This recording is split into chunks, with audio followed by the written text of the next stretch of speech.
Hello, everyone.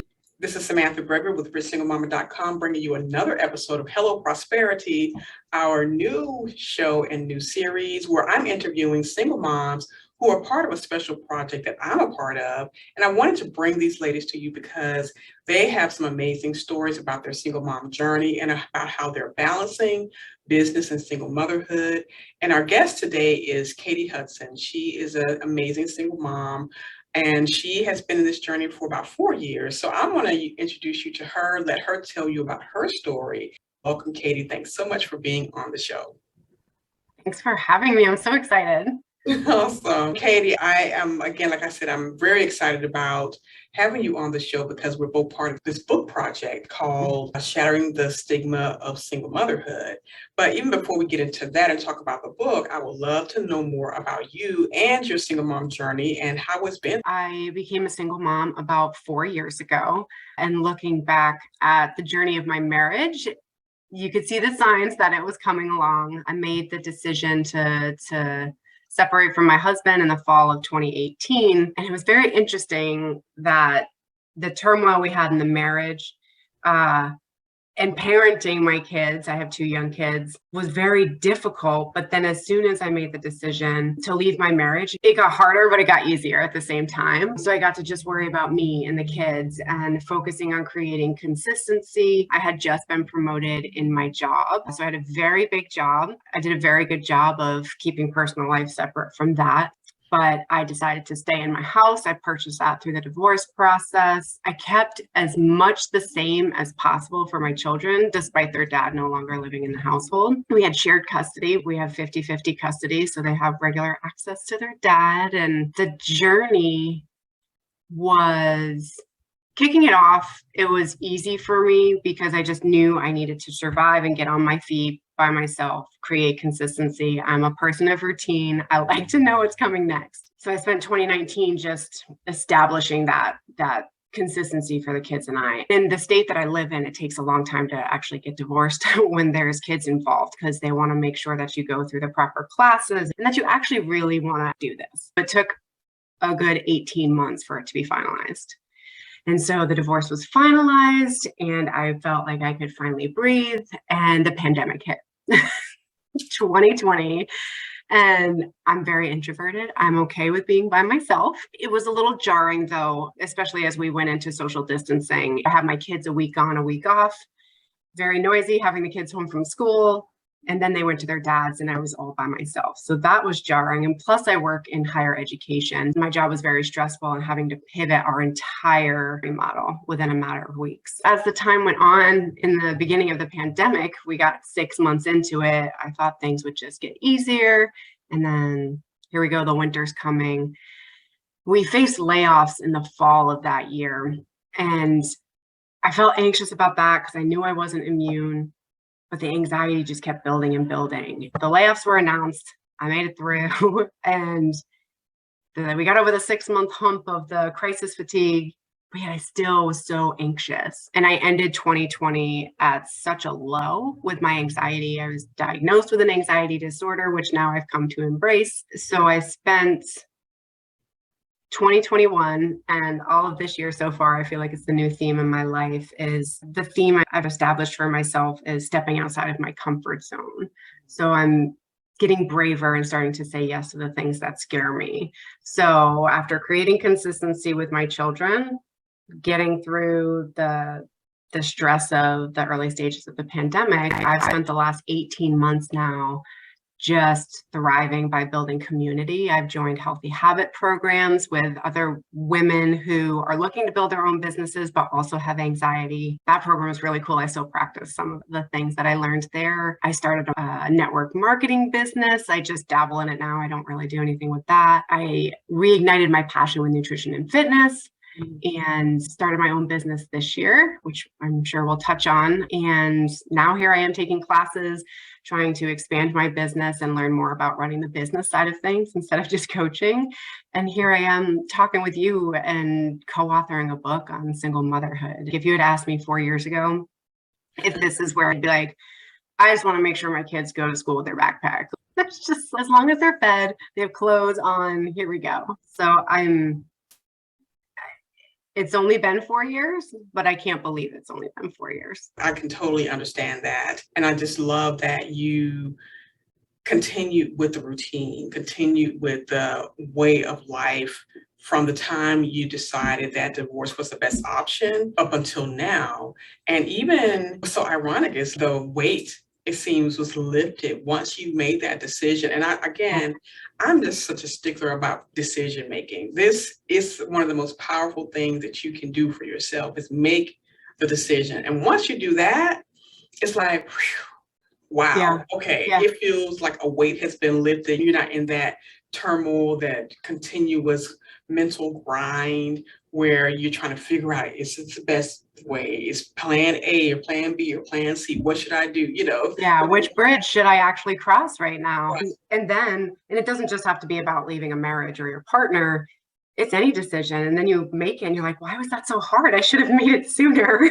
Exactly. And it's the weight off of your shoulders. Like, okay, now life can go on, because when you're in that holding pattern just before the decision is made, then it's just everything is up in the air until you're ready. And so even going through like the pandemic and going through the ups and downs of that, going through making decisions about, okay, the anxiety that you experience, because talking about mental health and single motherhood, that is a big issue, because we do have to make so many decisions, because we do bear the load basically of parenting. Whether we are co-parenting or not, we still bear most of the load, the emotional load, the mental load, physical load, or what have you. And then embracing the fact that, okay, yes, this is part of my life. This is a disorder I have. How did that even affect you, and how you felt in terms of being a parent? And did it feel like it could be a barrier for you?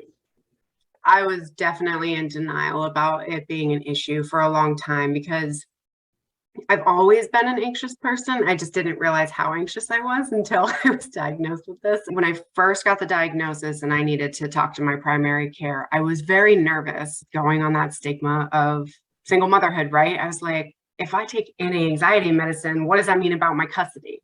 What does that mean about my job? How is that going to change me? And I lucked out where I got the lowest dose possible. We did it.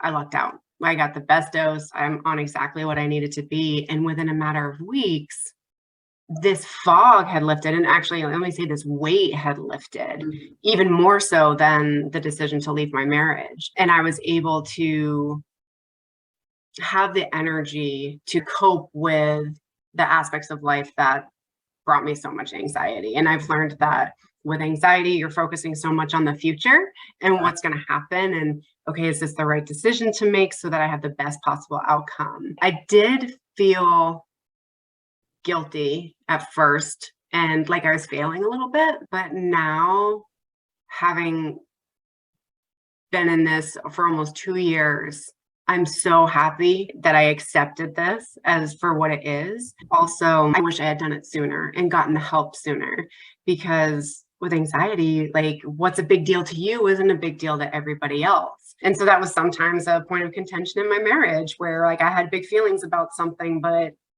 it didn't make sense to anybody else. And so I'm actually relieved that I did it, and it's helped me get to where I am now. Because I think if I had just tried to muscle through it all by myself, I wouldn't be sitting here talking to you today. And that's not because of anything bad. It's just I would have been tunnel vision, do the job, stay consistent. Kids go to school at least with their lunchbox and their backpack, and we're good to go. Yeah. So I think it allowed me to make that transition from surviving to thriving. Awesome. Yeah, that's like my favorite phrase. We don't have to just survive, we can thrive. Exactly. As single moms, and feel this feeling of joy, growth, evolution, whatever. And speaking of evolution, I know that you mentioned earlier that you have moved into the space where you started your own business. So tell us more about that. Yeah. So last year I started studying. Earlier this year, I received my certification. I'm a certified nutrition coach. with NASM. And this summer, I received my specialization in youth exercise. So my business is focused on, and I'm working on building this up now. Right now, my focus is on moms, busy moms, and helping them reestablish, especially new moms, reestablish a positive relationship with food and movement. And as the business grows, I also want to work with the youth, because nutrition and movement have so much to do with our mental health as well.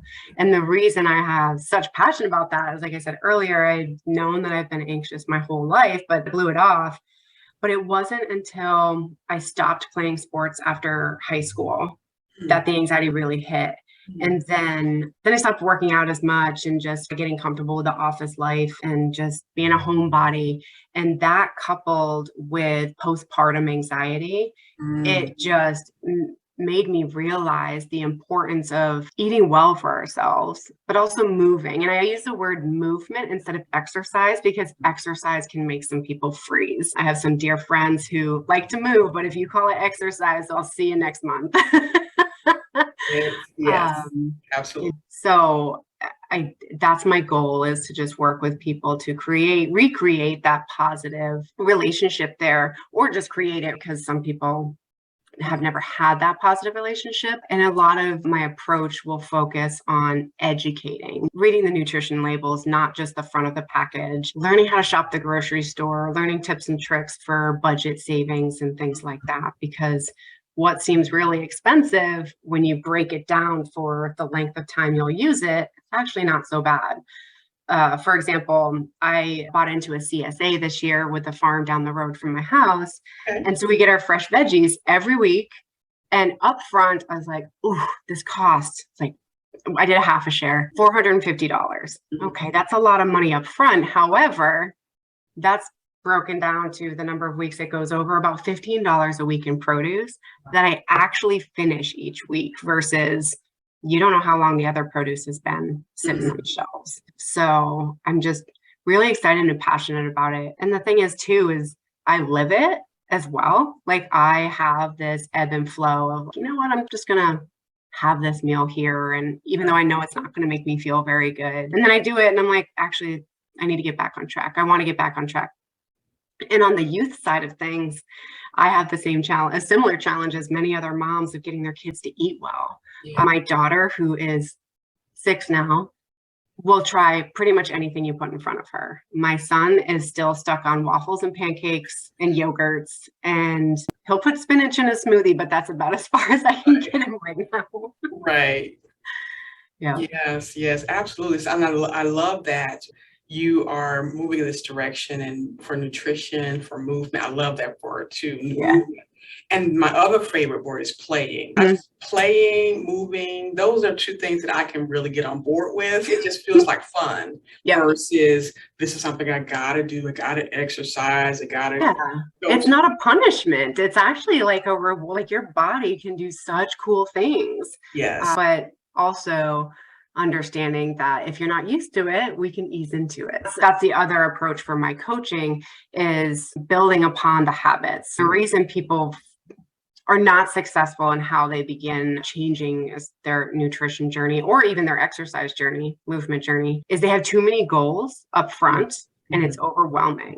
So building on habits and having that compile, it makes it more sustainable in the long run. The other thing I'm strict about being flexible. A client I had, I coached her and she's like, I really want to have like my wine with my girlfriends. And I'm like, yeah, but here's what you want to make sure you don't overdo. And there's this balance of being able to live and go have appetizers and a glass of wine with your girlfriends. And the same client actually wrote to me this summer and said, I had vacation for a week. I would have considered myself off the wagon, but I enjoyed my vacation. And here I am at home. And it was so easy to get started again because it's a habit. It's a lifestyle. It's not a regimen. Yes. Yeah. You know what I would love for adults to have again is recess. Oh, recess. Amen. Sign me up for that. I think it would be so much easier to incorporate movement and play because we naturally have our everyday 30-minute an hour would be even better, where we just get out, take a break, go play on Yeah. a playground. Yeah. I've dreamed about this, doing adult playgrounds at corporate offices and stuff. I think you're onto something. If it doesn't already exist, Yeah. it should. Because you'll have the shop. I mean, they have I think if they replaced the gyms and put playground equipment in there, I think they get more people to calm down and actually do it, and because it'd be so much fun. And the productivity. Yeah. It's worth the cost of doing that, because I know when I'm terrible at taking a lunch break during my work day, but I know that when I devote 20 minutes to walk down the street, around the pond and back, my afternoons are far more productive. Absolutely. So it's financially worth it for the institutions. I brought my daughter to campus a couple of weeks ago, and we were walking. We just went for a long walk. And she said, she knows it's a school. And she said, Mom, where's the playground? I mean, we don't have that here. And she just couldn't believe it. She's like, I don't want to go to college. Yes. There's not playgrounds. But the difference it will make, not just for students on college campuses, but for employees. And I think that whole adulting thing, that's why it's so unappealing, especially Gen Xers, not Gen Xers, Gen Z, late, and the new, I don't know what the Gen name is now. I can't keep up with them. I know that part of your reason for deciding to start this nutrition coaching business was because for your own benefit, but was it for any other reason? Because you want to make extra money, or because you just want to move out of this space that you're in terms of your career? Like, what was the thing that motivated you to start your business?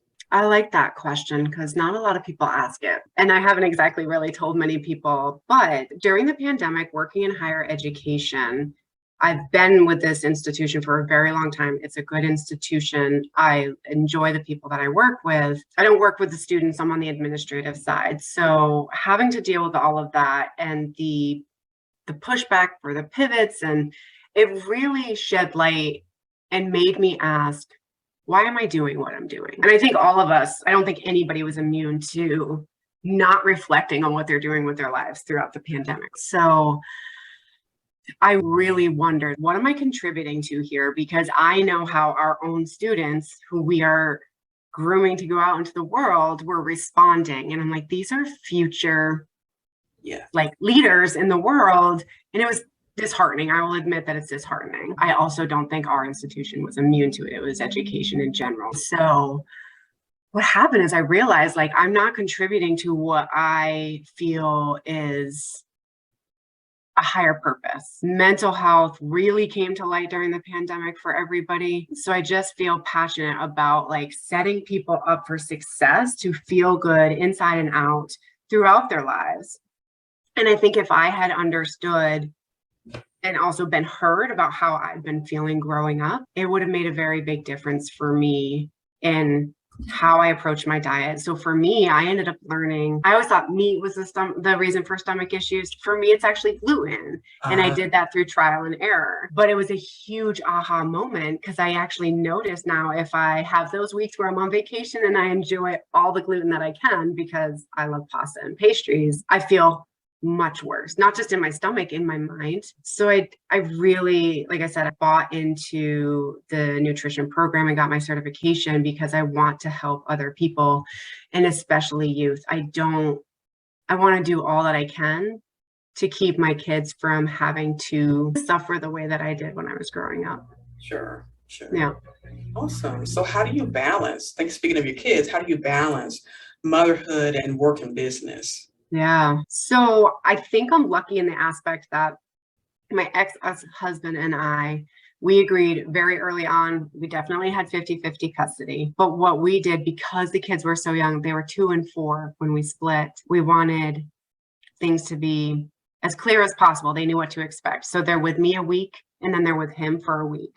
So what I do is, when I'm with them and they're here, I do a really good job of shutting off my day job, coming home, dealing with what I have to do as a mom. Once they're in bed, if I have to, I'll log back into work, or I get to work on my business, which is a lot of what's happening. So last year, when I was studying for my certification, when the kids were with me, I would get up between 4:30 and 5 a.m.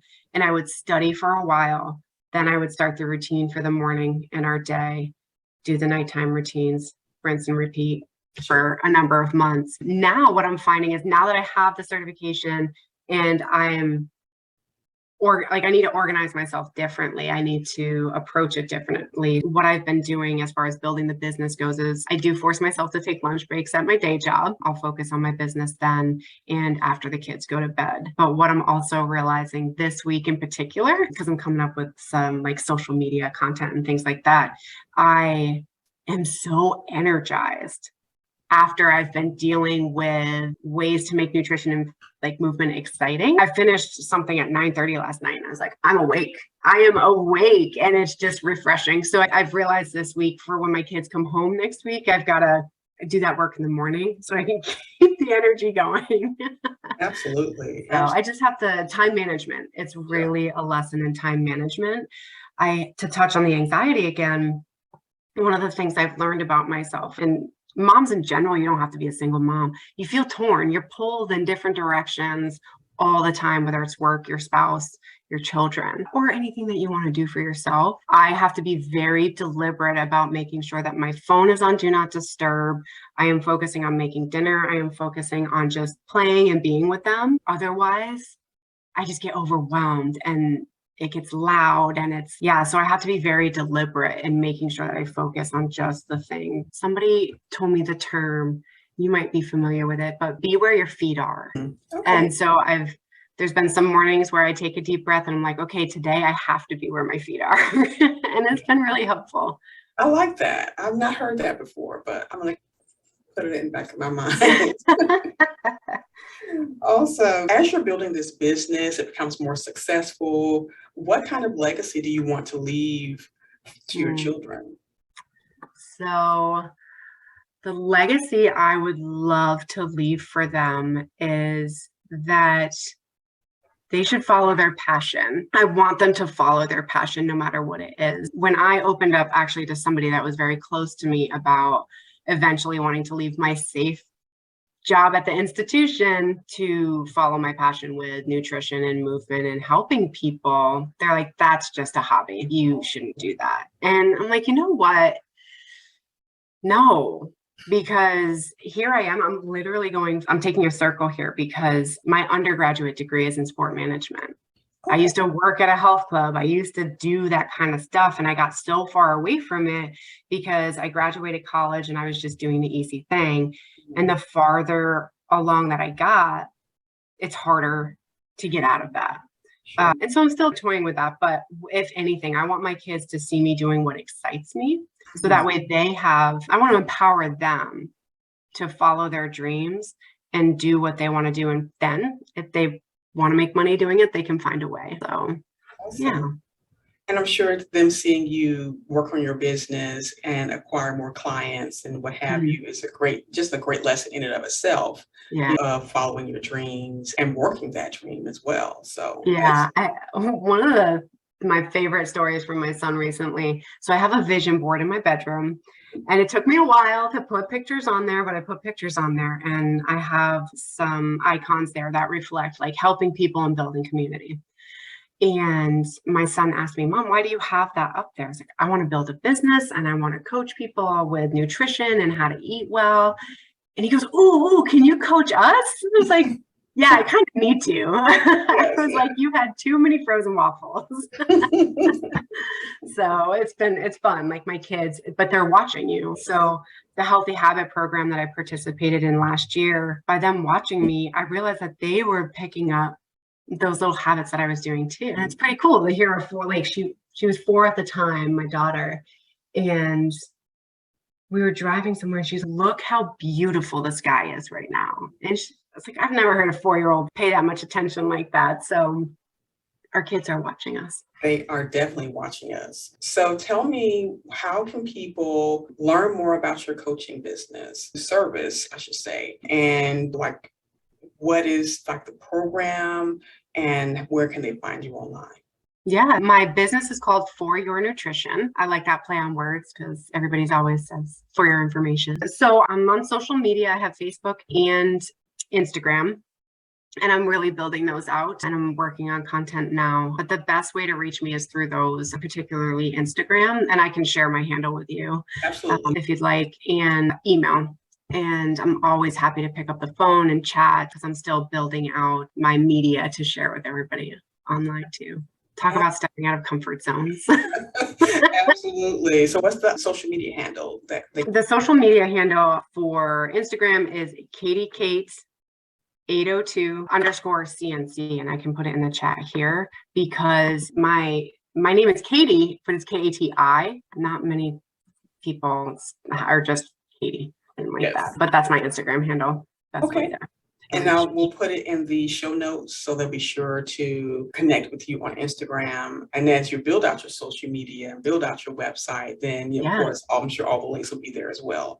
Yep. So what advice would you give another single mom who was looking to start their own business? Oh, I think the biggest piece of advice is to find a community that can support you and bounce ideas off of. I have been blessed in the aspect of Jill, who we know through the book project we're working on together. She and I have known each other for a very long time, but I've been able to she's coached me on various things, and it's been so helpful. Building your community around women business owners. They don't even have to be in the same industry as you. You can learn so much by other people in other industries, because sometimes little tips and tricks there work, but community is everything. I feel like that's a whole nother thing I could just really talk to you about. But absolutely. I have an accountability group that I'm in, and that has just been phenomenal because you keeps you focused. It keeps your goals fresh, and also can bounce ideas off of other people as well. That has been phenomenal. And then of course, being a part of the group that you and I are in to write this book. And I don't want to forget about this book and about how connected that way. And as I mentioned before, the book is called Shattering the Stigma of Single Motherhood. And tell me a little bit about why you decided to even join this book project, and how you envision it unfolding in the future. Yeah. So I almost didn't join the book project.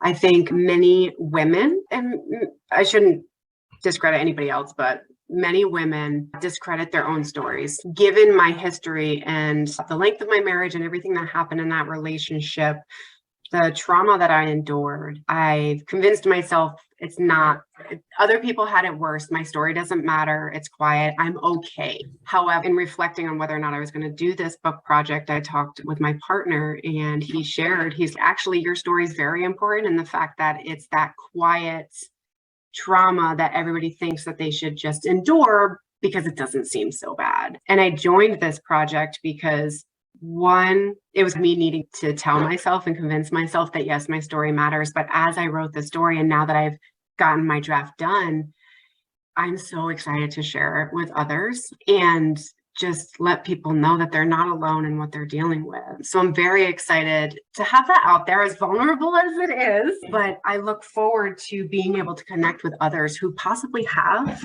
the situation that I had, and just to empower them. It's all, like I said, I want to leave the legacy for my kids is empowerment.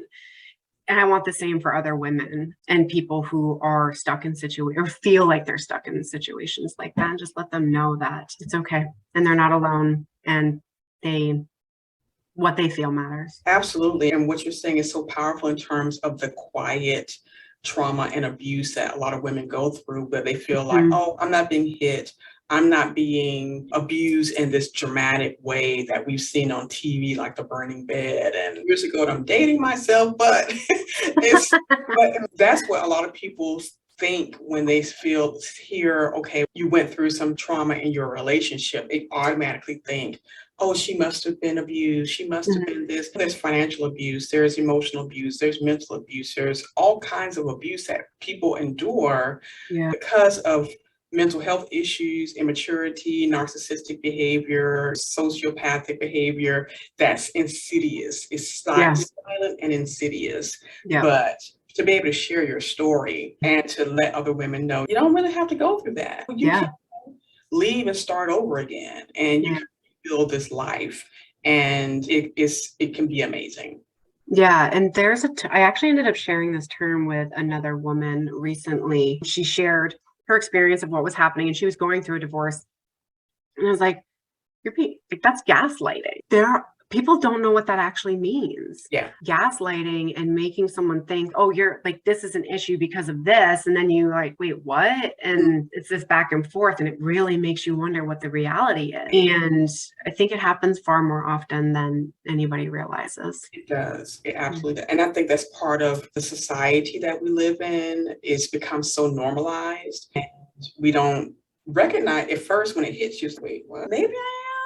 I feel like the look on your face, I feel like that's me. That was what I looked like exactly for 12 years. It's like, okay, I'm constantly adapting. And finally you decide one day, not to adapt anymore. And that was the best decision I ever made for me and for my children. Absolutely. So I'm excited again about being a part of this book project.